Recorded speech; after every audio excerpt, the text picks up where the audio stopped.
it start? Any minute now.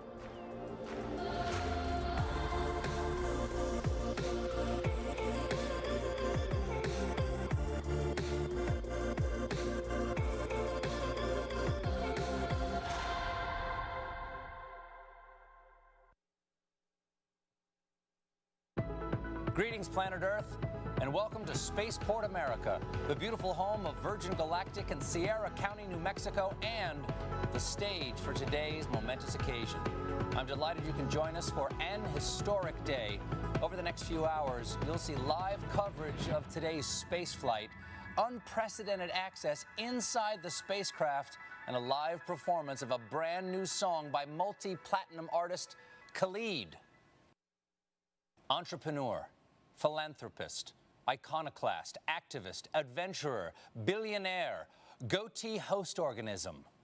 Later today, Richard Branson and his crew will return to Earth as astronauts. Hello, everyone. I'm Stephen Colbert. Thank you for joining us. Earlier this morning, Richard Branson and his crew arrived at Spaceport America, ready to embark on a life-changing journey. When Richard called me and asked me if I'd like to host today's live stream, I said, "Who is this? And how did you get my number?" Then he said who it was, explained today's flight test mission, and I said, yes, I would be honored to host your launch. After all, I've known Richard for years. I've never been to his private island, but that's okay. That's how close we are. Friends don't have to ask friends to their private island, evidently. And to be fair, it might be because I've spent most of our friendship making fun of him on TV. Folks, longtime viewers of this broadcast know that I have an ongoing feud with Sir Richard Branson, Virgin CEO and adult of the corn, Richard Branson. Sir Big Baby here, having what some critics have called facial hair. That little tree sloth clinging to your chin. The grinning goat man. A cross between David Bowie and Pan, the goat god. His airline. Well,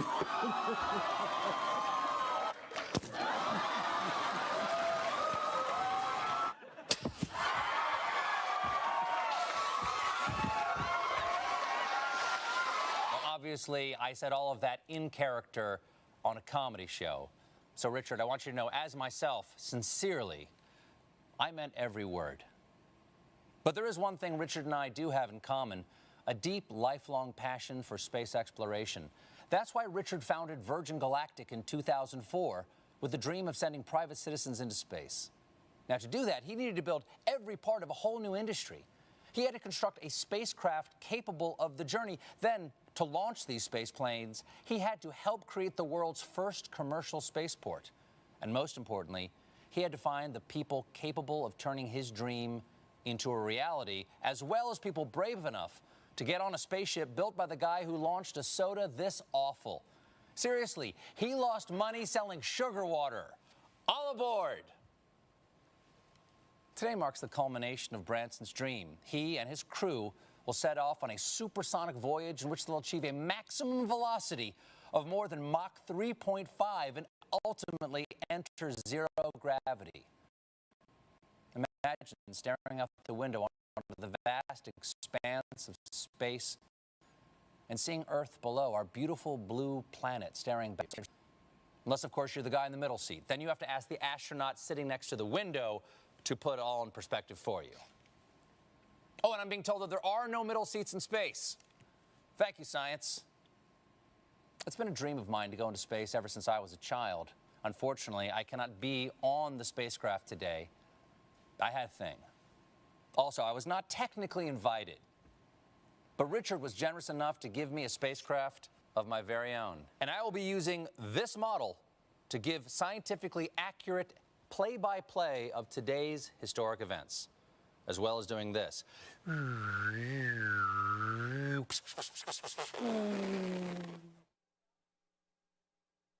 The Virgin Galactic crew are an inspiration to be bold, to be audacious, and to never give up in the pursuit of even your wildest dreams.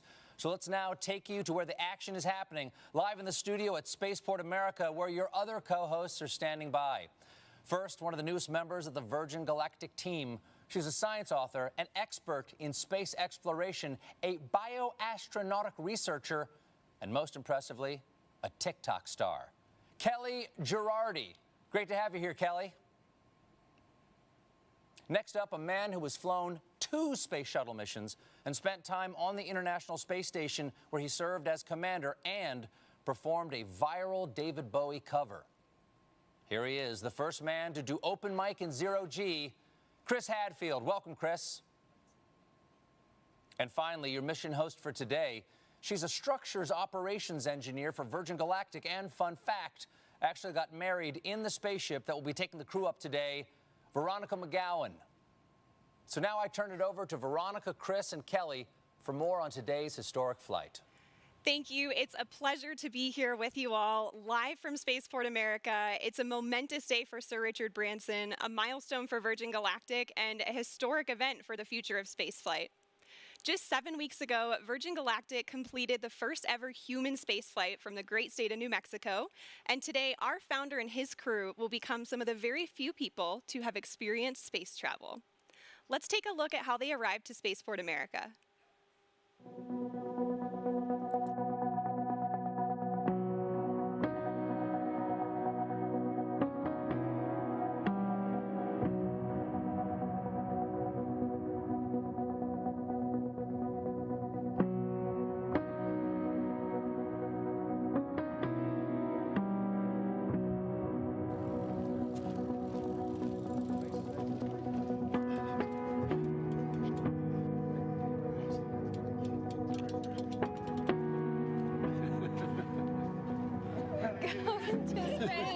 Let's go to space, Richard. You know more prepared than I do. You're late. Come on, get suited up. Let's go.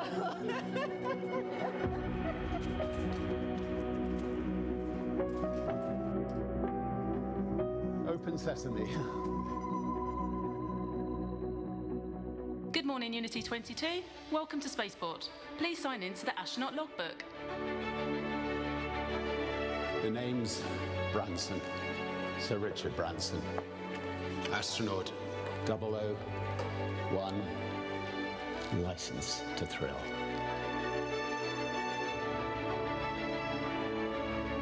Astronaut 002, Beth Moses. Astronaut 003, Colin Bennett. It's got a beautiful bag. Sarisha. Astronaut 004, Sarisha Bedla. And she's astronaut 004. Congratulations, Unity 22. You are officially registered for space.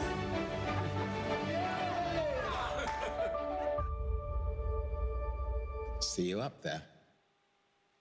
What a way to start off your journey, first on a bike and now on a spaceship. The team is airborne. Here's some footage of them taking off just moments ago. The spaceflight system was towed out to the runway and elegantly took to the skies on what is a beautiful morning here in the state of New Mexico. They're at approximately 30,000 feet in altitude and climbing as we speak. Our spaceflight system is comprised of 2 vehicles in a mated configuration. Our mothership Eve, named thoughtfully by Richard after his late mother Eve, and Spaceship Unity, named by the late Stephen Hawking as a vehicle that will unite the world through space. Once at the launch altitude and location, Eve will release Unity for a voyage to space.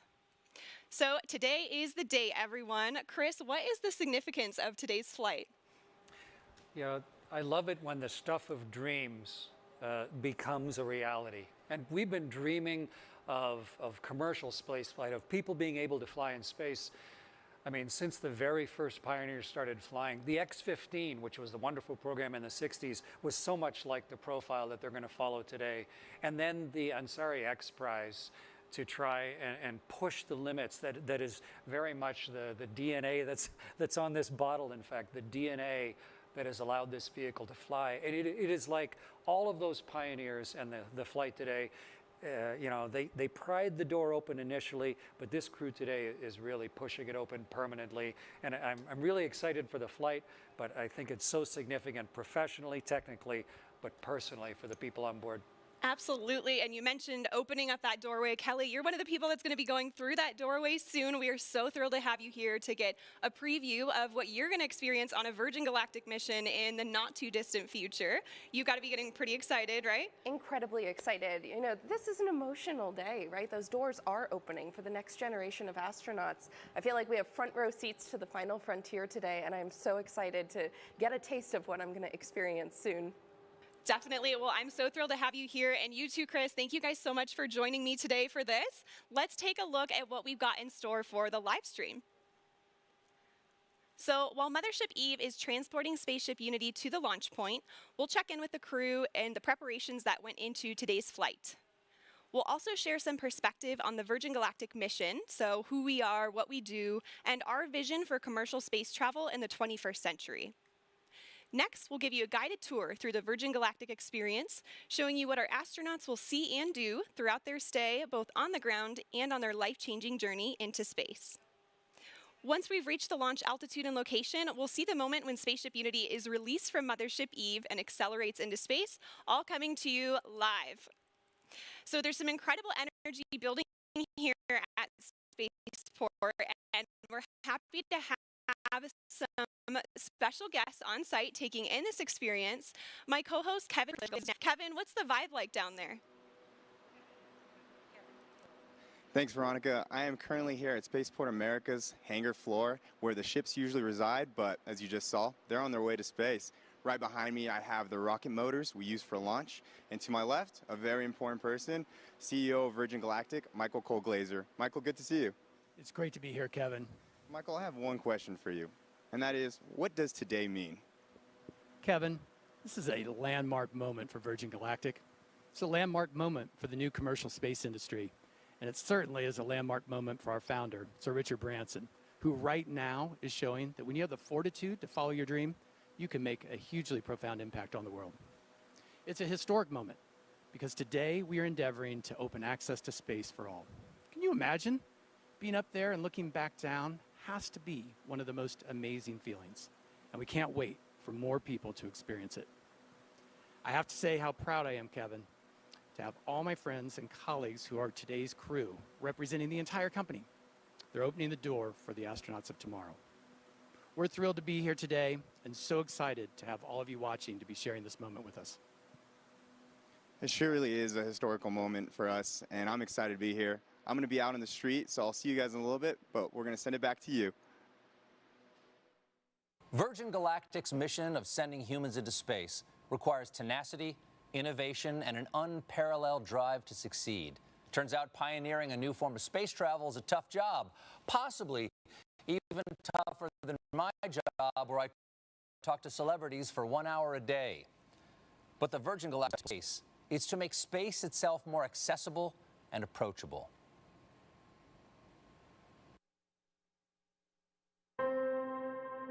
Line 3. Hello. Hi. Have you ever thought about going into space, Richard?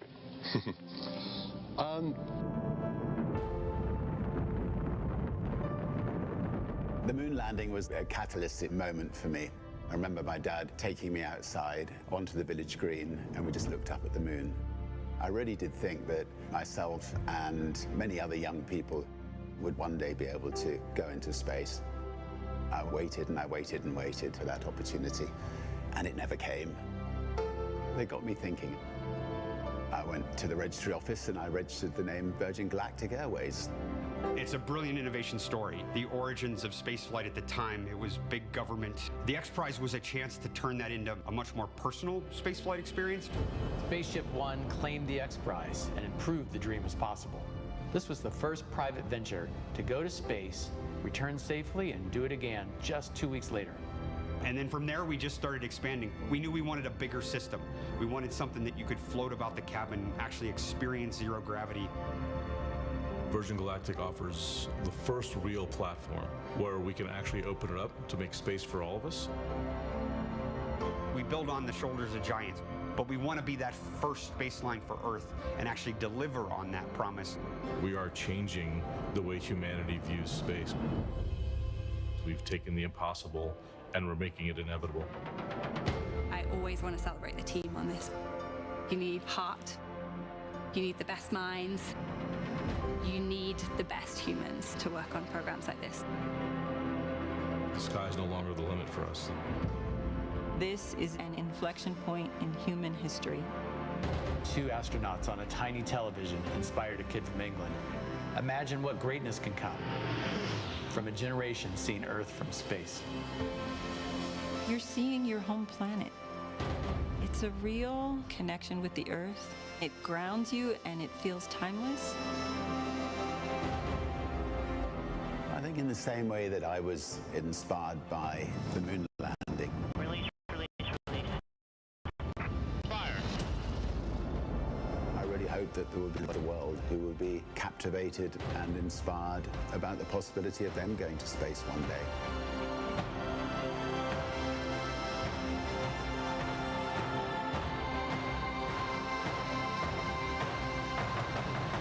Have you ever thought about going into space, Richard? I'd love to go into space. I think there could be nothing nicer. So if you're building a spacecraft, I'd love to come with you on it.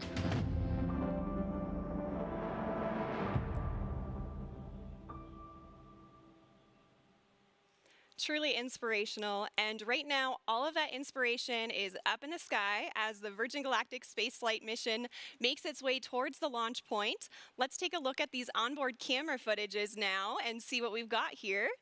We are already at 40,000 feet. You can already see the incredible view and the sky starting to darken there. This is already higher than what most regular commercial airliners will travel at.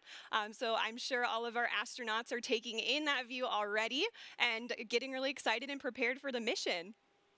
Now, Kelly, we hope to connect live with Richard throughout the show here. What would be going through your mind if you were on board with him right now? Gosh, you know, aside from the overwhelming excitement, right, I think it would just be a sense of awe, the hard work and the vision that it took to get to today, and the magnitude of what it means for the next generation of humans who are going to experience the wonder of spaceflight.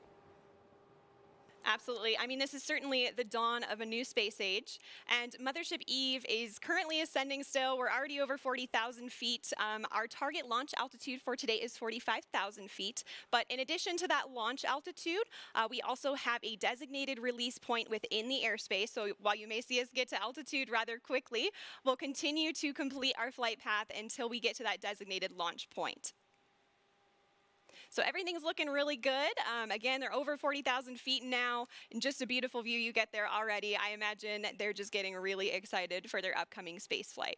So speaking of the crew on board, let's take a look at the folks in flight today. Virgin Galactic pilots are without a doubt among the very best of the best. They're some of the most experienced pilots in the world, and there are very few flying machines on Earth or off Earth that these professionals haven't flown. In fact, 4 of our pilots are among the very few in history who can lay claim to the title of astronaut. And 2 of them are heading to space again today. Let's meet the crew now. We'll begin with the folks who are supporting today's flight in the chase plane, giving us visuals on the spaceflight system while airborne. Pilot in command of our chase plane today is Jamil Janjua. He's completed over 4,000 flying hours in 48 different vehicles throughout his career, which spans over 20 years in the Royal Canadian Air Force. Joining Jamil is Patrick Moran, who served as a pilot in the Marine Corps for 20 years, where he operated as a test pilot and a test pilot school instructor.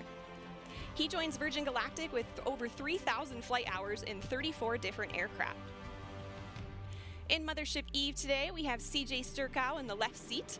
CJ has completed 4 NASA Space Shuttle missions and 2 Spaceship Unity space flights.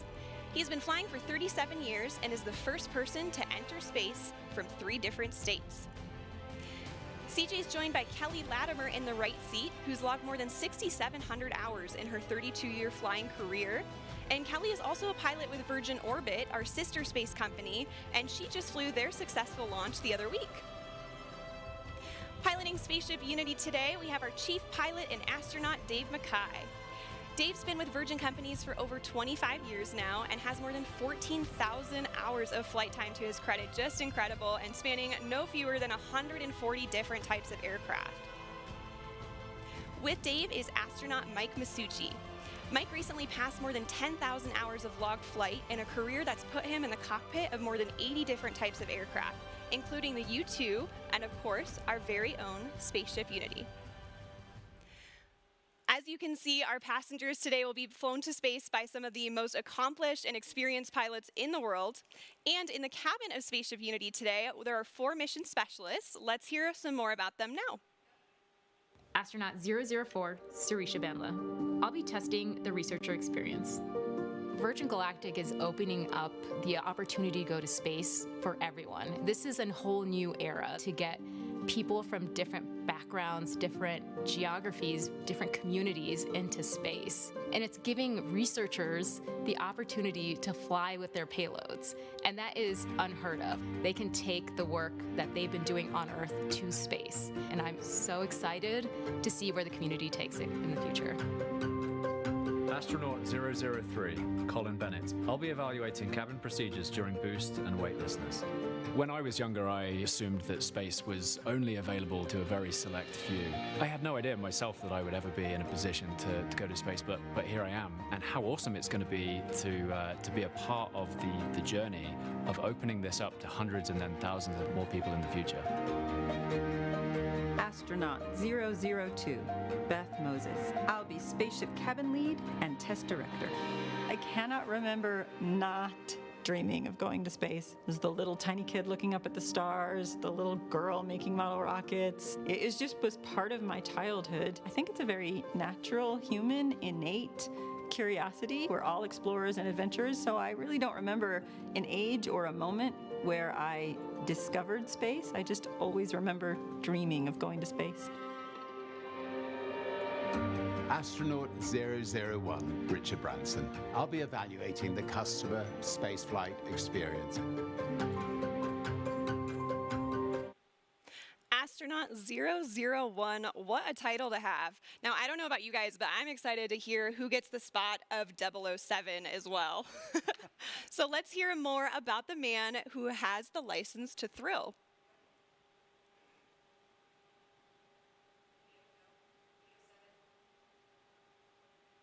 Now, say what you want about Richard Branson, and I have. He has left an indelible mark in the world of business, travel, and entertainment. And it's all been fueled by his restless sense of adventure. And where did Richard get that intrepid spirit? His mother, Eve Branson. She taught Richard to be bold, to be brave, and Richard knows for many reasons today would not be possible without Eve. And he's penned a special letter in tribute to her.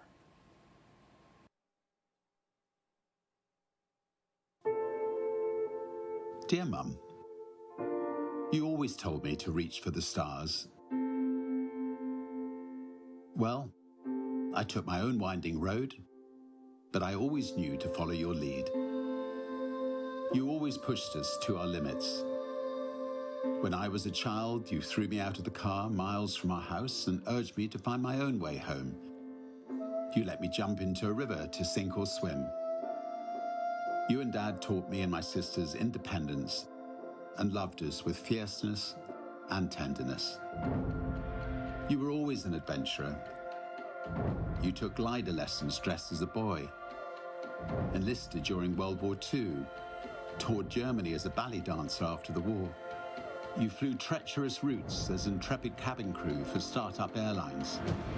You took us into the great unknown on family holidays. You treated every day as a chance to explore.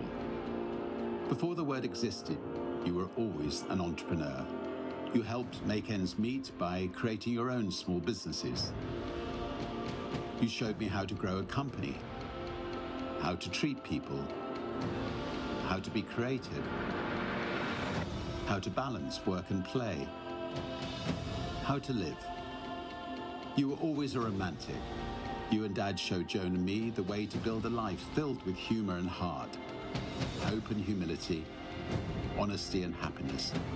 You showed us the value of kindness, the magic of laughter, the beauty of music, and the joy of family. You were always my guiding light at Virgin Galactic. You shared with me that the day we named our mothership VMS Eve was one of your happiest. You always knew Eve would start my journey to space one day, just as I always knew you would do the impossible for me. Well, Mum, a mothership which carries your name will carry the next generation of dreamers into space. You were always a dreamer. You urged me to strive for every opportunity I saw. You told me to chase my wildest fantasies and to live life to the full. Well, the brave may not live forever, but the cautious do not live at all. How you lived, how you loved, and how you are missed. Dad always said, "Isn't life wonderful?" And you both showed us it was.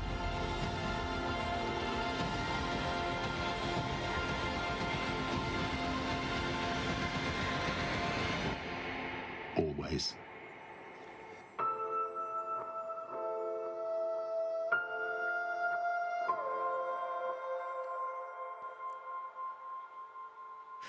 Such a beautiful letter. Eve Branson really was an inspiration to all of us here at Virgin Galactic. If you're just now tuning in, my name is Veronica McGowan. I'm a structures operations engineer here at Virgin Galactic. Alongside me is astronaut Chris Hadfield and future astronaut Kelly Girardi. So great to have you guys here. Earlier today, we saw Richard and his crew make their way down to the astronaut walkway at Spaceport America, seeing their families off before they were escorted to our spaceflight system, where final inspections and preparations were made before takeoff. They were driven to the runway in our fleet of Land Rovers, and Land Rover is our exclusive automotive partner, and they help with day-to-day operations. And in fact, we have a bespoke vehicle that we designed with them called the Astronaut Edition. And this is exclusively available to Virgin Galactic future astronauts, and it's the one that drove Richard to Spaceport, to Spaceship Unity this morning. So we're delighted to have Land Rover as a part of the team. And right now, our crew are on their way to space. Let's check in on them via our onboard camera footage. Wow, look at that view already, and you can see some contrails. Chris, how do you think the crew will be feeling right about now? So many different things at once. They're just about leveled off at altitude, right up at 46,000 feet.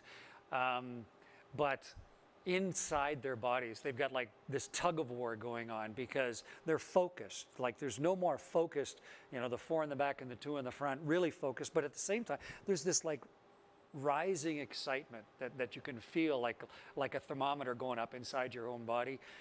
But I remember at the time, what I really wanted to do was go back to my 9-year-old self and just run around the cockpit and scream and wave my hands because it's just so exciting and fun. They're focused, they're professional, they're doing their job, but it's just a magnificent moment as we get ready for ignition. Yeah, I mean, I'm sure there's certainly a mixture of excitement and anticipation with our crew today, but they will all be focused on the task at hand, as you said, and preparing themselves to run through their individual test points. And on the subject of testing, today's spaceflight is an opportunity for us to evaluate our cabin experience. It's the environment where our passengers will cross the 50-mile border, defined by NASA as the entry to space. Let's hear more about the transformative journey that our crew are on.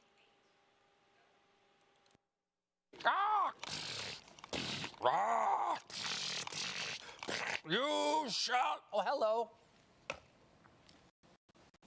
I was just contemplating the wonder of innovation. You know, back in 1860, it took 10 days for the Pony Express to deliver a letter from Missouri to the toilet while they vacation on the other side of the world. Progress. But while some technology has grown exponentially, others have remained practically the same. Planes still travel at the same speed they did 50 years ago. We still use the same ground launch system from the early days of space travel, and they haven't come out with a new snow cone machine in years. That's where the innovations of Virgin Galactic come in. What does spaceflight with Virgin Galactic entail? Well, it has a unique combination of revolutionary design innovations that make it like no other vehicle that has ever gone before. Firstly, air launch. Most rockets you see make a loud and bumpy vertical launch from the ground. To launch from the ground requires huge amounts of energy to lift the vehicle from a static start and to propel it through the thickest parts of the Earth's atmosphere. Instead, Virgin Galactic spaceflight starts with a smooth runway takeoff, not dissimilar to a conventional commercial airliner. The spaceship, attached to a mothership, gracefully ascends to the launch altitude of around 50,000 feet, bypassing the thickest parts of the Earth's atmosphere, making it far more energy efficient and far more comfortable for the passengers inside. When the vehicles have reached the launch altitude and location, Mission Control provides clearance for release. Release, release, release. The pilots activate the launch and set spaceship free. Within seconds, the rocket motor ignites as the vehicle starts its rapid ascent toward the stars. During this awe-inspiring journey, the spaceship reaches speeds of up to 3 times the speed of sound. And out the window, passengers will watch the color change from blue through indigo, and then to the iconic inky black as they soar into space. Once the rocket motor shuts down, passengers will unbuckle their seatbelts and float effortlessly around the cabin, enjoying the childlike freedom of zero gravity. The cabin becomes a spacious, 3-dimensional playground as passengers experience space firsthand, helmet-free. The ship has an incredible 17 windows, and passengers won't be able to resist being drawn towards the undeniable, euphoric beauty that lies beneath, as planet Earth looks right back at them in all her majesty. Whilst enjoying weightlessness and the life-changing view, the vehicle is preparing itself for re-entry into the Earth's atmosphere, utilizing the second design innovation of Virgin Galactic's space system, the Feather. There's FPG. Re-entry is arguably the most challenging aspect of space travel and has largely been approached in 2 ways, with winged vehicles or with capsule spacecraft. The revolutionary aspect of Virgin Galactic Feather technology is that it enables the vehicle to act like a winged vehicle when it is advantageous to be a winged vehicle, and then behave as a capsule when a capsule design gives you the advantage. On the way to space, the spaceship folds in half, with the booms moving upward to a 60-degree position as our pilots put the vehicle into an elegant backflip. This points the windows straight back towards Earth, offering passengers astounding and unobstructed views. This maneuver also allows the vehicle to behave like a capsule on re-entry, spreading the friction heat generated from re-entering the Earth's atmosphere across the entire underside of the spaceship, and aerodynamically enabling it to reorient itself from any position. Once the ship has slowed down and starts to travel through the thicker parts of the Earth's atmosphere, where a winged vehicle is advantageous for maneuverability, the booms come back down from their feather position, and the spaceship gently glides back home safely and smoothly, ensuring a thrilling yet comfortable ride for those on board, and landing on the same runway it took off from. A truly extraordinary design, fit for an out-of-this-world experience.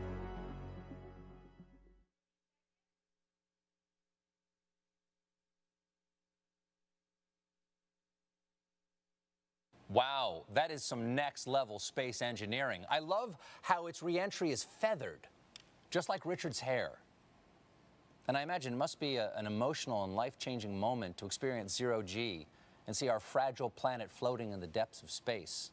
I would go up in a minute if my wife would let me. How about you, Veronica? Oh, absolutely. I mean, that would be an offer too good to refuse. Now, Chris, I'm sure you'd agree that the experience that Richard is having right now is probably a lot more comfortable than your launches. Yeah, I had a chance to fly as part of the space shuttle crew twice, and then I flew on the Russian ship as the pilot once. And it's a little capsule, like they were talking about winged and capsule vehicles. But both of them needed a rocket to get them up above the atmosphere. And the beauty of what Sir Richard and his crew are doing now is that they've had the mothership Eve to carry them gently up. So yeah, they're much more comfortable than I was at this stage, getting ready for the second engine and the rockets to ignite there. Yeah, I can imagine. And Kelly, now I know you've experienced zero-G already in some parabolic flights. Your space flight will surely be an extension, right, of that zero-G time. What are you most looking forward to in terms of conducting experiments in that environment? Yeah, exactly. Like Veronica said, I've done a number of parabolic research flights here on Earth where the aircraft takes this roller coaster profile to simulate zero-G seconds at a time. But during a dedicated research mission with Virgin Galactic, I am most looking forward to that continuous, uninterrupted minutes worth of microgravity exposure to do my experiments. It's just an unprecedented time. The next generation of researchers and scientists are going to be flying with their payloads, and I'm so excited for what's to come. Yes, definitely excited for your spaceflight, and I'm very excited that people can experience, not only that personal transformation on spaceflights, but also conduct scientific research. So it's a really flexible platform. I am hearing from our Mission Control Center now that we are about 6.5 minutes out to release. We're getting pretty close. So let's go ahead and switch over to our onboard camera footage for the whole portion of the flight here until landing. I am hearing we're in the middle of our L-10 checks. And L-10, it means we're approximately 10 minutes out from the moment when Mothership Eve releases Spaceship Unity. And this is based on an estimated time of arrival to that release point. So timing may vary a little bit, but the closer we get to that point, the more accurate the estimate becomes, and right now we're about 6 minutes out. So up until L-10, Eve is in full mothership mode, carrying Spaceship Unity to altitude and providing her, through essentially an umbilical cord with electrical power, system heat, and cabin pressurization. And this air is conditioned, so we can keep folks cool on the ground for hot summer days like today, and heated at high altitudes where things get a little bit cooler to keep the pilots and the passengers comfortable. So at L-10, Spaceship Unity switches to her own battery power for avionics and control systems and performs electrical checks, feather system checks, flight control checks, and more. And about each check here. These days, more and more systems are becoming automated, especially in aircraft and spacecraft. And what's really exciting about the Virgin Galactic spaceflight system is that our crew truly are hands-on with the piloting throughout the flight. Oh, there's Sir Richard Branson now. It's so exciting to see them in the back. I'm sure they are just getting incredibly excited. And of course, as mentioned earlier, we have Dave and Mike up front. We have an amazing team of pilots here, and they just love to pilot a vehicle that is arguably the most exciting vehicle in the world to fly. And I imagine, this also provides passengers with an additional level of comfort, knowing they have crew members with them throughout the duration of the flight. There they are again, just moments away at this point. It's looking like we're about 4 minutes and 20 seconds out now.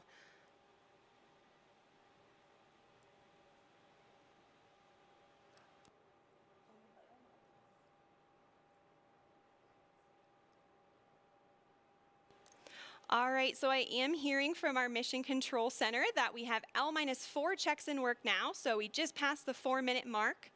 At this point, the pilots are ensuring the spaceship is in its launch configuration after going through the various L-10 checks, just confirming all settings are back in their place and go for launch. Now, this is also the point when Spaceship Unity will isolate her air supply from Eve and prime the rocket motor by opening the backup oxidizer valve. And once these actions are complete, the pilots are going to seek clearance for release from MCC. And that's shorthand for our Mission Control Center. We have 2 MCCs supporting today. Our primary Horizon is located here at Spaceport America, and they're being supported by the Oculus Mission Control Center at our manufacturing base in Mojave, California. These teams consist of experts across various departments and disciplines within the company, and they're verifying checks with the crew today every step of the way. All right, and I've just heard from MCC that our L-4 checks are complete. We are roughly 3 minutes out from release at this point. It's getting really exciting. I don't know about you all, but I can feel the anticipation building just watching the screen and looking at their faces. Look at that, they've already got big smiles on. And we have just received clearance for release on time from Mission Control Center. So we are 2 minutes and 30 seconds out now. I can only imagine what it would be like to be on board. This must be incredibly exciting for the crew.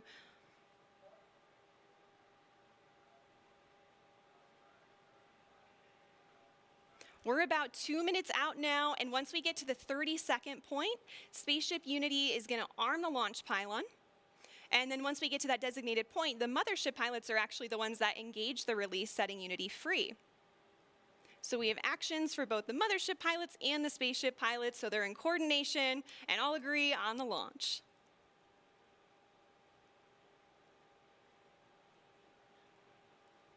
Yeah, it's a hugely exciting and focused moment right now. Definitely. 1 minute and 30 seconds.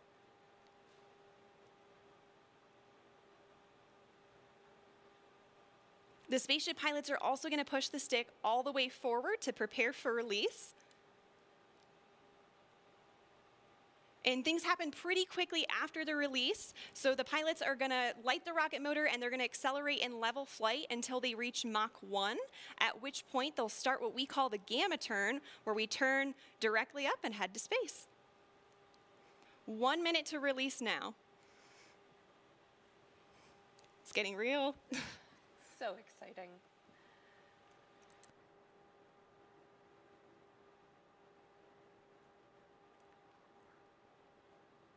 "45 seconds.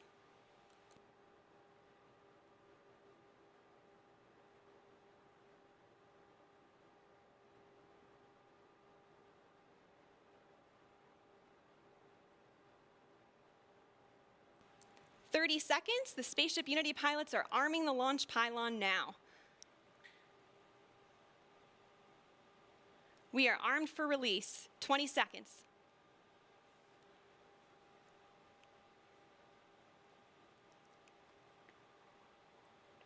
"10 seconds. 5, 3, 2, 1. Release, release, release. Clean release. Ignition. Good rocket motor burn. There's Mach 1 trimming now.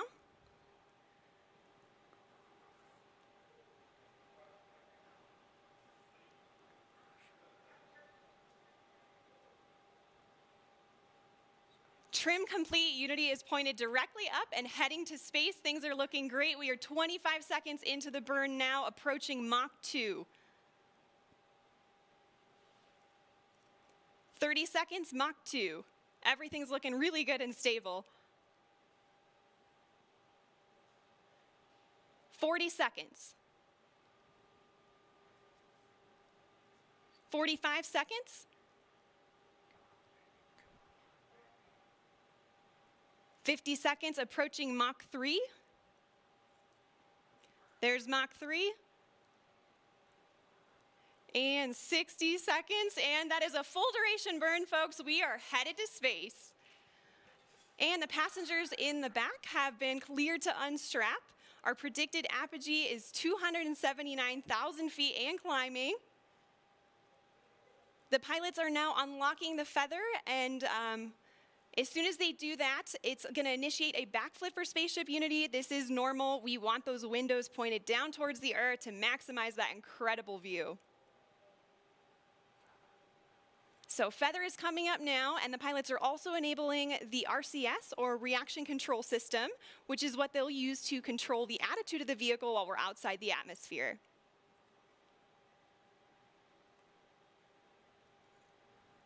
All right, feather is all the way up. We are at about 250,000 feet now and climbing. As soon as we cross the boundary to space, we'll hear a word from our founder, Sir Richard Branson.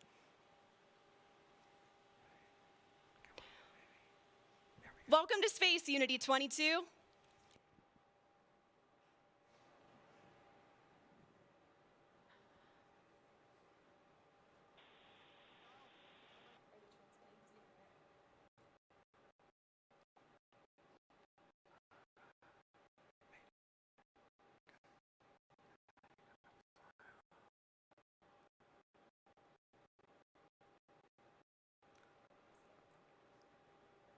So it doesn't sound like we're cameras recording things on board today, and we'll be sure to capture his magical words and share them with the world when they're available. We reached apogee 282,000 feet. Remember the day, remember where you are, and remember who you shared this with, and remember the name Virgin Galactic, because today, space is virgin territory. the culmination of a life's work, more than a half a century since the world rejoiced in and was transformed by humans leaving planet Earth, Sir Richard Branson fulfills his long-held dream of experiencing space with his crew. Congratulations again, Richard, and congratulations also to Sarisha and Colin on becoming astronauts today. And welcome back to space to Dave, Mike, and Beth. Oh, you can see them now?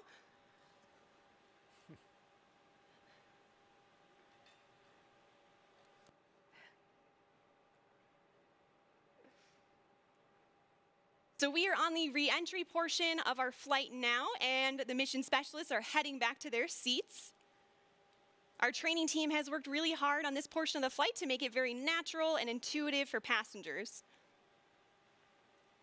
Now, when we talk about space travel, a lot of people know and expect the boost portion of the flight to be loud and thrilling, but what's interesting is re-entry is also very similar, as supersonic air is flowing over the vehicle in the feathered configuration. Shock waves form on top of the cabin, which are audible to those inside. And for those of you on site watching on the ground, you should be able to hear a double sonic boom as Spaceship Unity once again breaks the sound barrier.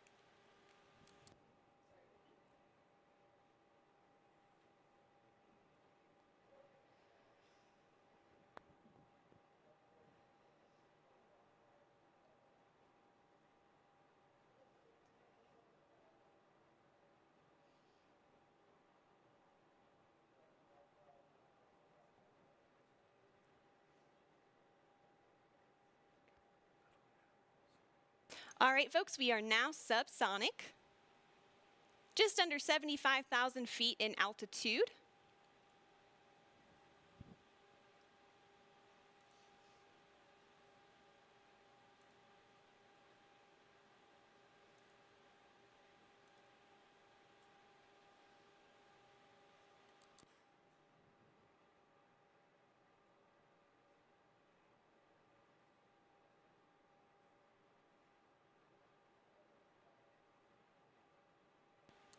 Now also note too, this is our first time transmitting HD camera data down to the ground and then out to a global live stream.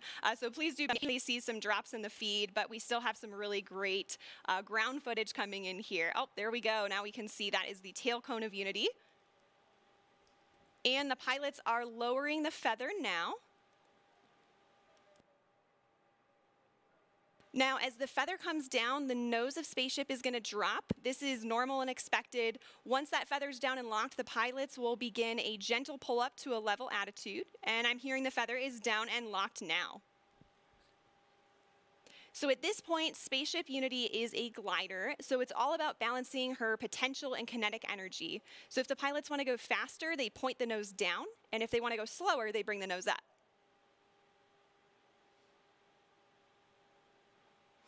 And right now I'm hearing the crew's listening to a special soundtrack for the glide. It's the latest release from Khalid, a track called New Normal. And all of us will get to hear that on Earth during our celebration, so stick around for that.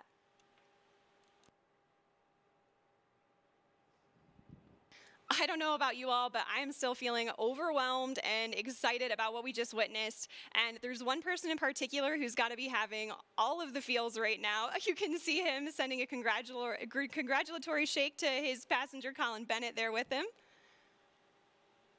Let's see if we can connect with the crew again here. Is manual dump to 200.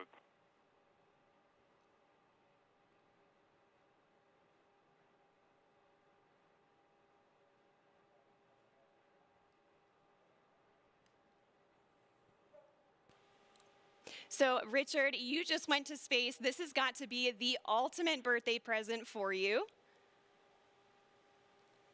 What was it like?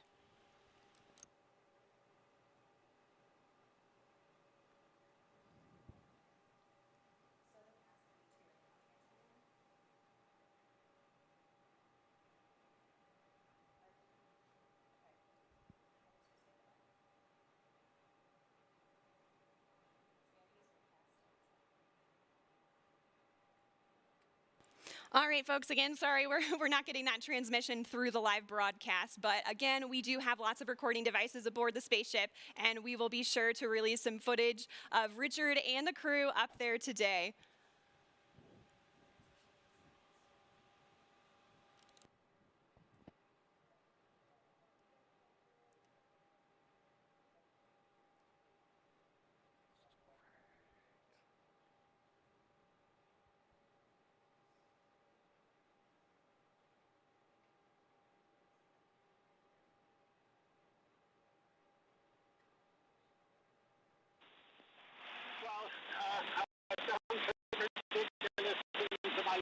Lifetime. That was really one day still to experience it. It's a complete experience of a lifetime. And now I'm looking down at a beautiful spaceport. Congratulations to everybody for creating such a beautiful, beautiful place. Congratulations to all our wonderful team at Virgin Galactic for 17 years of hard work to get us this far.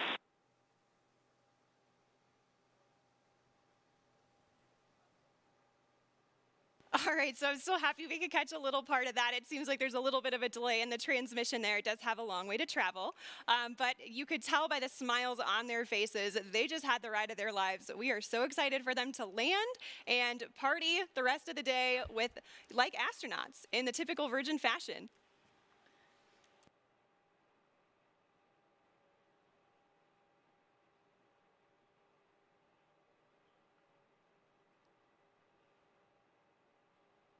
So we are at 22,000 feet now and descending. And as I mentioned earlier, Unity is a glider at this point. So the pilots right now are discussing their energy management plan. And pretty shortly here, they'll be meeting up with our chase aircraft with Jamil and Patrick to get some really cool visuals of Spaceship Unity.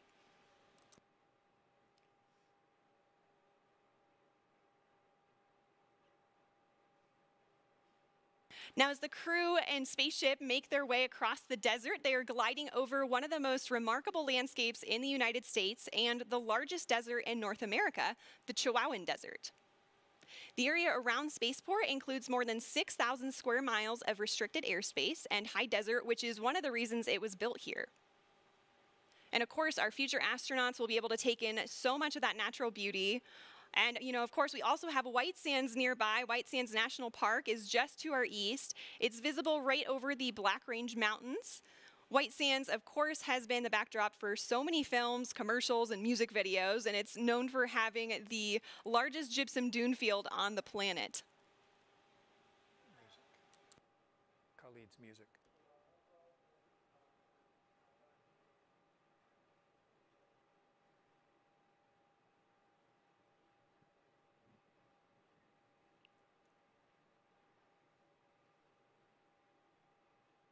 So also nearby is the Oregon Mountain Desert Peaks National Monument, and that's nearly 500,000 acres of protected land that our guest families will be able to experience. And even though temperatures can hit the triple digits in the summer here, we also have cool desert days. And fortunately, our pilots and crew can stay comfortable thanks to their spacesuits. They were designed with our technical spacewear partner, Under Armour, and they're absolutely beautiful, as you can see on the crew there. They're lightweight and made of flight grid knitted fabrics, which forms the spacesuit and also helps regulate their body temperature.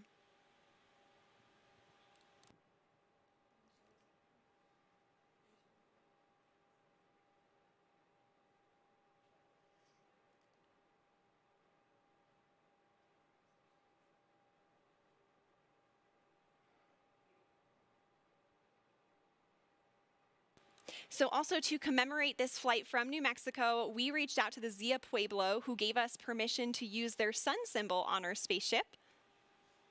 This symbol is also a part of the New Mexico state flag, and it's embedded with symbolic meaning.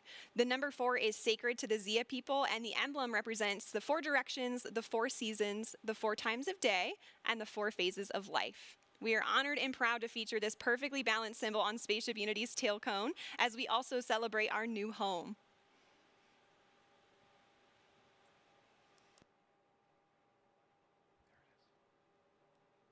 Oh, you can see the chase in the background there outside of Richard's window. The pilots are coordinating with Chase now and discussing their energy management plan. They're at about 9,500 feet in altitude, and the runway out here at Spaceport America is around 4,600 feet in altitude.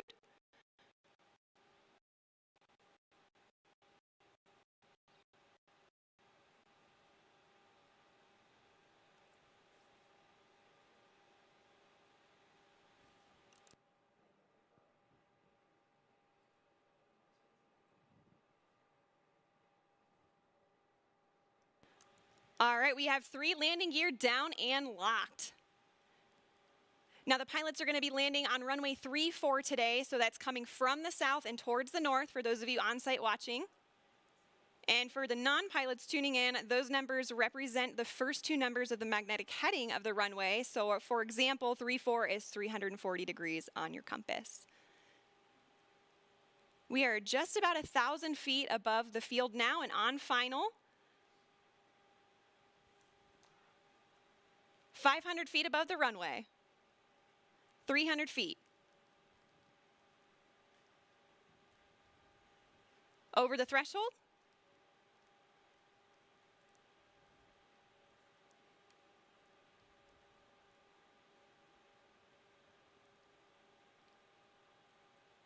Main gear touchdown.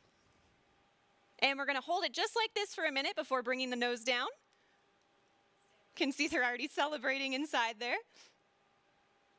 And the nose is coming down now.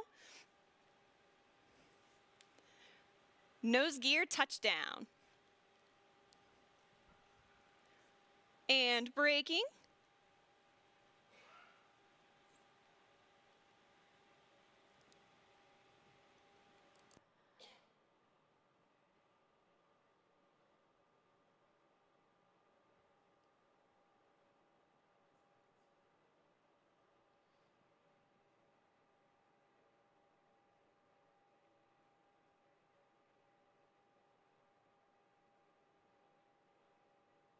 Look at that incredible drone footage here as we come in. And there is full stop. All right. A perfect landing. Virgin Galactic 4 mission specialists on board from our operational home base, Spaceport America. A beautiful day of flight. What a moment. Congratulations to everybody on board, and of course our very own Spaceship Unity who returned to space today. And of course we also saw beautiful flying from our Eve crew, CJ and Kelly, and brilliant work by our Chase pilots, Jamil and Patrick, all of whom are still in the air right now. Great job to you all. Ladies and gentlemen, there it is. More than half a century since the world rejoiced when humans first achieved spaceflight, Richard Branson fulfills his dream of experiencing space travel. Congratulations to Richard and Virgin Galactic. Congratulations also to Colin Bennett and Sirisha Bandla on becoming astronauts. And also a welcome back to space for David Mackay, Mike Masucci, and Beth Moses.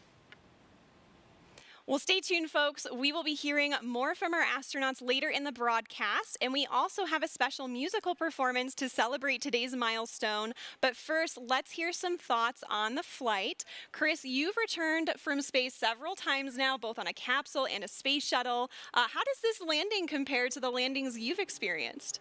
Well, obviously, that's a much more gentle landing than a capsule on my Soyuz flight.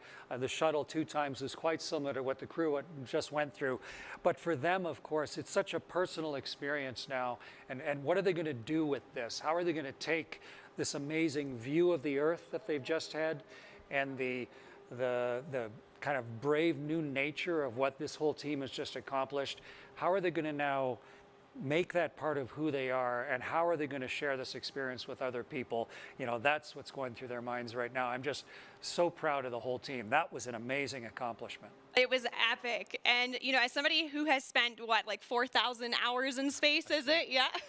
How do you feel about, you know, a space line for the Earth opening? It's what I've been hoping that we've been able to do ever since I was a little kid, dreaming about it and during my space flights, so that the technology gets good enough and someone has the tenacity and the vision to push beyond all the resistance and the naysayers and to create a capability for, you don't have to be a professional astronaut for your whole life to see the world this way. I think, I mean, I just couldn't be more proud of all the people that work at Virgin Galactic, and I'm just so delighted at what this open door is going to lead to now. It's a great moment. Absolutely, certainly. And Kelly, I want to hear your thoughts too. And, you know, also your daughter, Delta V, who is on site today, is also, she's only 3 and she's also a huge space enthusiast just like you. And, you know, how does this milestone affect her and what does that mean for her and also for you? Yeah, I am still emotional from this flight. It is so amazing, a dry eye in the studio. But, you know, when I think of my daughter on site, just like you said, it's like, this is what it's all about. You know, it means the world to me. Not only that she was here to witness history today, but that she's going to watch me, her mom, become an astronaut. You know, that's going to be normal in her mind. That's just another thing moms do. Of course, they go to space. You know, and I just think that's incredible. She's going to grow up knowing that not even the sky is a limit. And I think the other thing that struck me is it's just such a powerful reminder of how much can change in a single generation. My mom is also on site here today. She's going to kill me for aging her, but when she was born, human beings hadn't yet been to space. And when she was growing up, women weren't eligible. And now here she is watching her daughter prepare for a space flight of my own. You know, it gives me a really way. Absolutely. You know, and the moon landing is what inspired Sir Richard Branson. And so who knows what, you know, Delta V watching today, what that's going to inspire her to do and other people in her generation. It's so incredibly exciting. It is. And folks, this is just the beginning. Virgin Galactic is a venture as a catalyst. It's the start of a whole new space age, which is completely different from the one before. You know, space was something that was unattainable by all but a very small group of people. And it was a preserve of government agencies for national pride. And this is totally different. You know, it's the new space age, which is, you know, for Kelly, for Delta V, for Chris, for me, it's for everybody. And, you know, we're making it more accessible to the public. So I know, you know, the full effect of what happened today will not be felt for some time, but it will touch many generations to come. Now, Chris, you were aboard the ISS for about 5 months at one point, right? Did the view out the window ever get old? Gosh, no. At the end of my 5 months on the space station, we were getting back into our ship, just sort of like the crew returned today.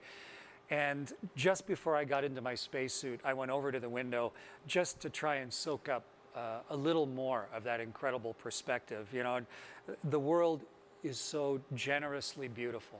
And you see it in a whole new way. You can see for thousands of miles in each direction. And you can see the curvature of our planet. And the reality of where we all live suddenly becomes part of who you are. And right up to the last second, I was there with my nose print on the glass, you know, trying to not miss the magnificence of this entire experience. Yeah, and you took like thousands of photos up there too, right? I mean, Yeah. Does that even give you a glimpse of what it was like as a reminder to be up there?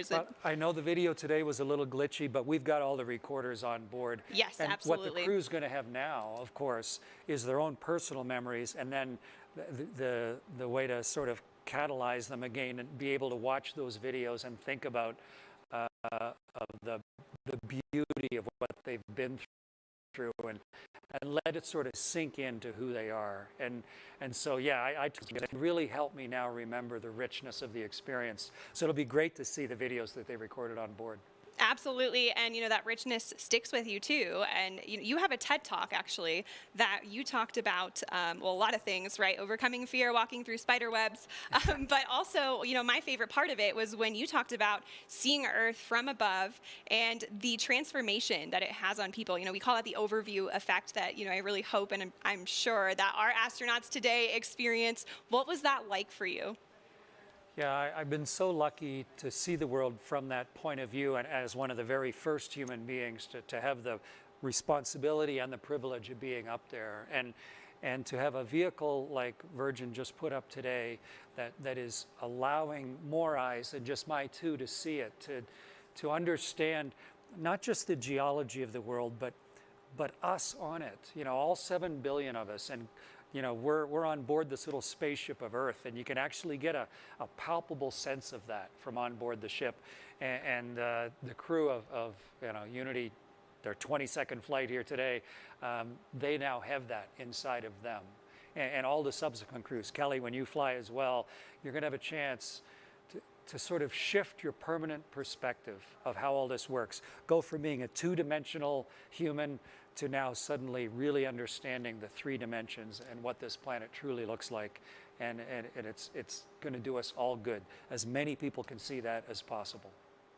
Absolutely. And, you know, Kelly, I know you're going to be conducting a lot of experiments on board while you fly with Virgin Galactic, but I hope you're taking some time to look out the window and enjoy that too, right? I'm going to have to carefully choreograph precious time at that window just to soak it in and enjoy the moment and be in the moment. Definitely. And, you know, while we're waiting for our crew to disembark now, can you actually tell us a little bit about your experiments? Yeah, absolutely. So I'm going to be flying healthcare and fluid experiments on board my research flight. The first one is the AstroSkin.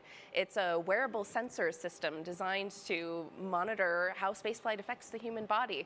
The cool thing about it is the AstroSkin is currently worn on board the International Space Station by astronauts, but my flight will be the first time that we're collecting data during launch, reentry, and landing. So I'm really excited to contribute to some novel data collection for the next generation of astronauts. Another experiment I'm flying is a fluid experiment designed to evaluate the behavior of liquid in a confined environment in microgravity.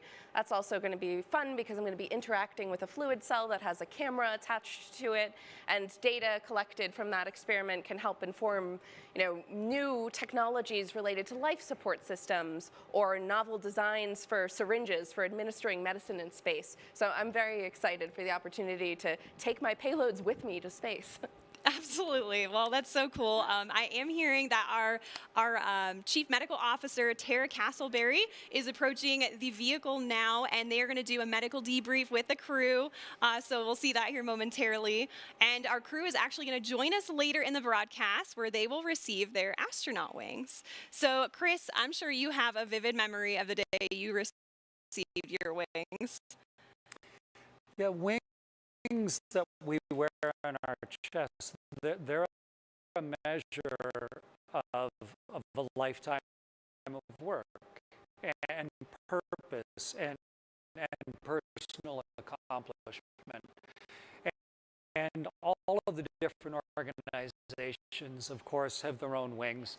But when I flew in space, it was the very that was on my chest. So that was a huge honor for me to have, you know, the Prime Minister of Canada to take these new wings that had minted to show a new human accomplishment, and then for me to have that as part of who I am for the rest of my life. And so it's a huge honor for me that I'm going to be part of that ceremony for these folks that just flew now. I was just going to say, now you get to return that honor to the crew today. It's so exciting. I know you have a really important role to help present those astronaut wings, so we're all looking forward to seeing that. As our pilots and passengers prepare to make their way back to spaceport, let's hear a little bit more about our special musical guest who will celebrate their arrival. Thanks, Veronica. And if you thought that was incredible, folks, someday you're going to tell your grandchildren that you were watching the live stream when Virgin Galactic and Richard Branson first launched into space. And they'll say, "We know, Mima, you've told that story 100 times. But then you'll say, even the part about Khalid performing the song New Normal for the first time? And then they'll sit up excitedly and they'll say, "Really? You were there?" And you'll say, "Yes." Because, ladies and gentlemen, here to debut his new single, New Normal, welcome to the stage, El Paso's very own Khalid.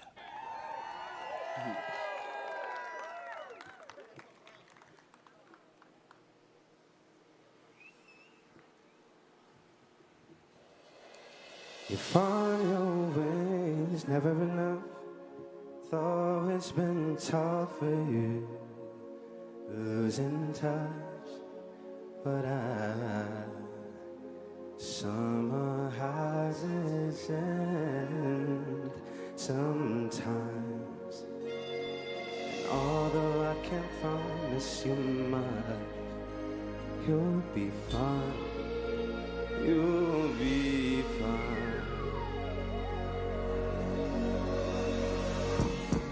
So you make it better somewhere in darkness, sitting you the hardest. No one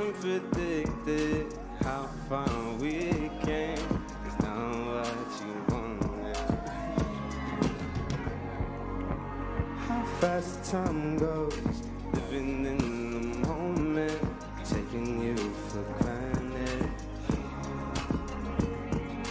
It's a new normal, it's up for us to live in it, not to understand it. Hey, you find your ways, never enough. Though it's been tough for you, losing touch. But I heard summer has its end sometime. Although I can't promise you much, you'll be fine. You'll be fine. You unpick your pages, how the story goes. And this life is what you make it. It's out of your control. It's almost like you're screaming, but no one hears your voice, 'cause everything is changing. Yeah, yeah, 'cause everything is changing, and I can't stop a thing.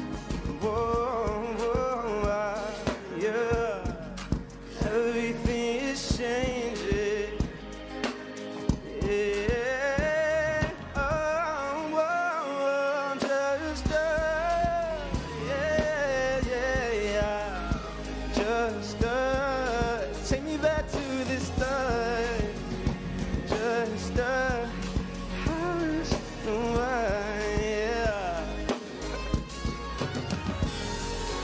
find your ways, never enough. Though it's been tough for you, losing touch. But summer has its sometime.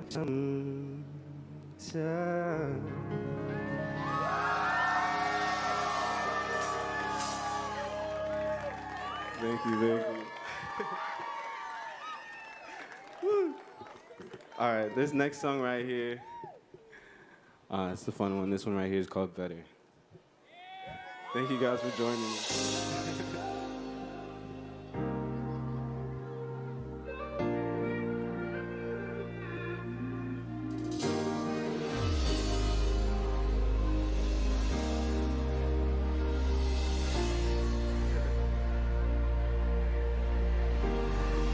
Love to see you shine in the night like the diamond you are.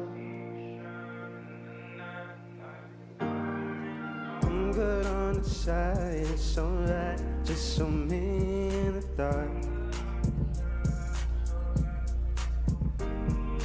No one's gotta know what we do. Hit me up when you're bored. Oh, nah, yeah. 'Cause I live down the street, so we meet when you need, and it's yours. All I hear is nothing feels better than this. Nothing feels better. Nothing feels better than this. Nothing feels better. No, yeah. We got high. This is what you like, on me. Yeah. Nothing feels. You say we're just friends, but I swear when nobody's fine. Hey, you keep my hand around your neck, we connect. Are you feeling it now? 'Cause I am. I got so high the other night, I swear to God, I'm from my feeling ground. Hey, hey. Back against the wall, this is all you've been talking about. My end, nothing feels better than this. No, no, yeah. Nothing feels, hey, hey. Oh, now we got high. This is what you like, I'll admit, yeah. Nothing, no left. Right, left, right. take it back, bring it side to side, like that, like. No, left, right, take it, yeah. Oh, oh, yeah. Nothing feels, yeah.